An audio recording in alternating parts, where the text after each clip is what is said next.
fiti ani asese ni din and your friend say mechanic na prophet kumichacha ma sesa me YouTube no ba bia me hwe bia ma change afro and ma ba too much GH shit na prophet kumichacha me so me hwe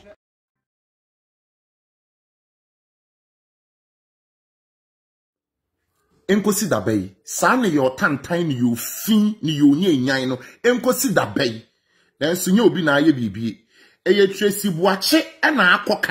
akoka nkrofo bi anka omte omo ba bia ye frɛ wo mo asantefo na ama nkrofo bi susu anya ano a wo mo kasa abrabo mu nkomo ye ho aduro ensam na me ba beka ne no ano odin ba bi be wo be be twimi ama ye me ho aduro wadawro ma me nsada me nsa ye ba bi wo na ba bi twiwa ye ho aduro fa na futuo memfa na kutia na dinbo na ya adoso enipa ba akopɛ na akwa ya ade a eye Tracey buache afi asemi mo ka ye fi so obi e ka bi obi e kire na dwene afi de mo de adane tribalism ena wei ni anka wonye sei ena wei ni wonye sei oh so ofiri kumase ena fa he ne kosi he ena kumase fo ne de ena fa ko kumase ni anani ate da ho wo obi e ofiri kumase anani abie da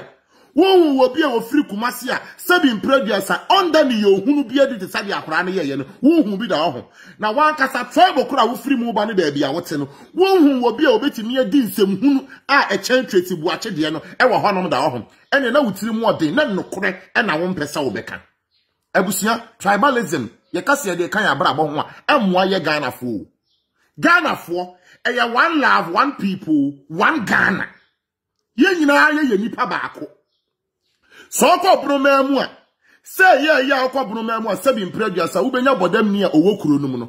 okọ asantefuo mu a benya bodam ni a owo kuro no mu okọ mfantefuo mu a ye wo obi a wabodam a wo mfante kuro mu okọ nkran kuro mu a bodam ni a wo ye nkrani wono nso so ewo ho okọ kwawu a ye wo bodam ni wo ho sai no me pesa me kire ba bia ni ho no mu a ye nsoja ewo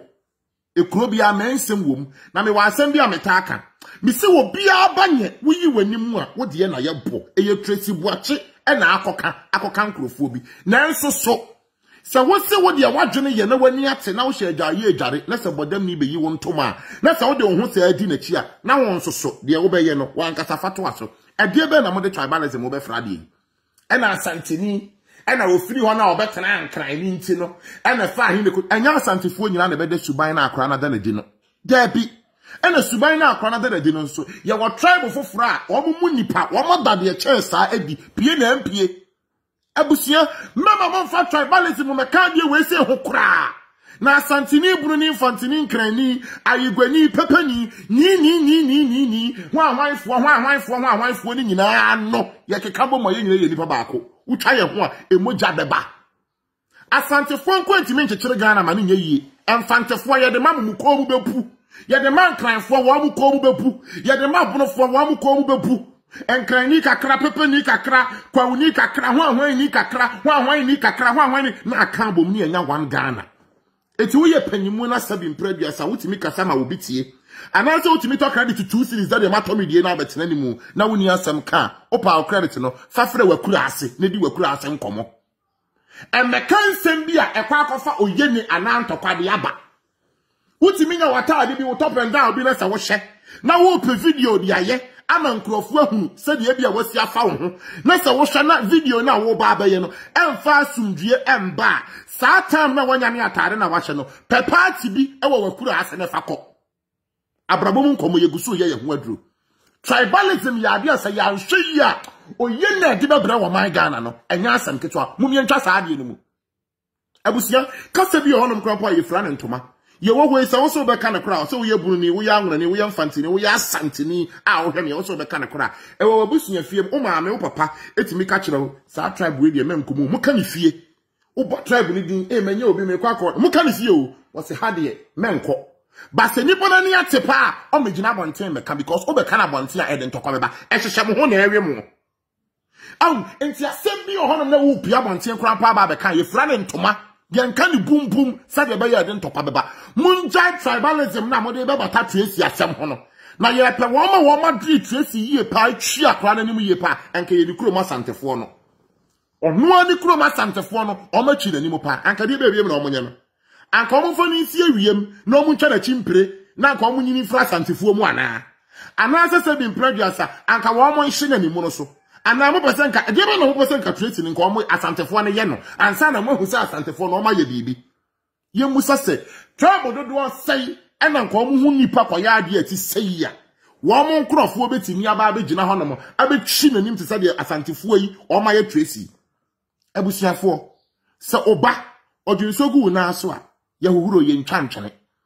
Eti de nipa ba ya na o ma ye na asem o be ka na o ma ka no. But me sremo obia betimi atwi akra na nim se de wosipe but tribalism de munyi mfirim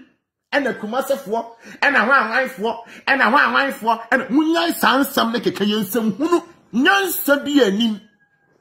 enya de beboa ye di akira de ntokwa na beba tribe ni bia ho hia enfantifo ho hia nkrafo ho hia igwefo ho hia pepefo ho hia asantifo ho hia one people one love one Ghana. Ye nyina ye kabom yetimi akekere wo man Ghana no na Tracey edinbo no eya doso o ya akra edinbo no eya doso pa na no mi wo video bi abaye memo obi a metufo ena fa hin ne kosi hin na akeka ansam na ade gu wo na afa ahudiye minim se bi wabusuafo wo mu tufo na wo na wo mfa de a basa wonya wadwe so be fafutu ameka cho se fafutu na ye kanfo uduafo no ne ye kanfo wachacha. Ye kanfo uduafo ne ye kanfo wachacha. Asat 2016 wo baby. Shekwanya Ghana fo bi de wo fa so. Eno na chi na wutimi sisi wo fie na wo claim no. A wo sha asese okeka no. Enkrofo kro na do fa sa kwan no so sha asese wo mo baaje so. Be very careful. Yes chi obi a chese dawo. Eti ya baaje so asa wo mo sere kire no. Eye de wo huntia. De wo hunti ni bebrebe no. Eti be very careful. Na die bi ono mo twaso ade be chi ade be sabia ye hu so wa ba be video emprepi na no be video no wa be ka asem bi no wa be video no wa be minim de wo tuofo na se de wo tuofo no eye no kro so obi ana e hye o say de wo ye de na me ka chi oprenye prenfa edipa kro no wo po anim guase wo pe ofombo wo pe wadwadutwa so be very careful adai adoso munjai sa tribalism no na nya de baboa enya de baboa da eye Tracey nipa ba akopɛ na wakwakoda na yobi edi munjai na kumase de ena obi free kumase enkran ho yasem ya mo kan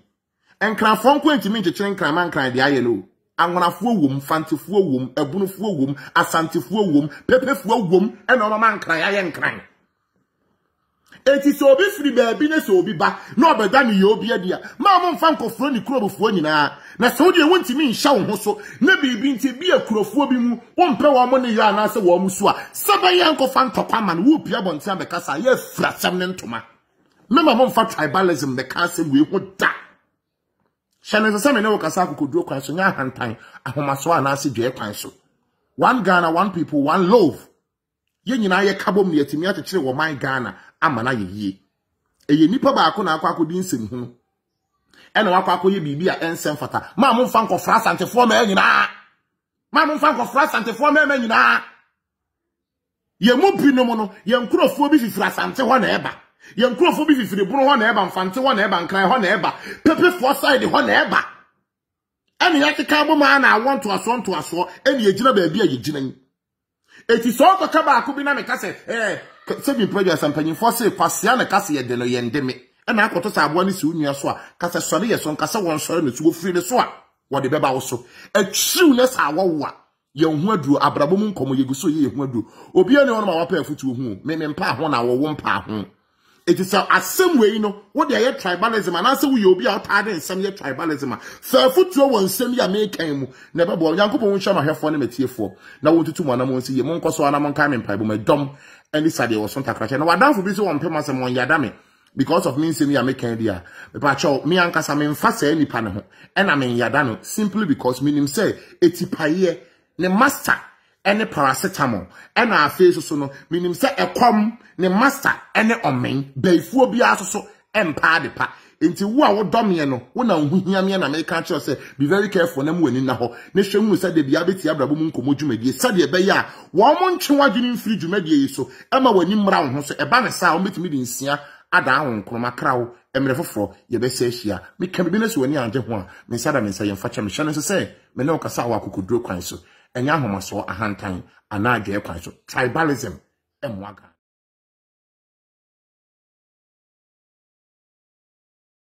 you.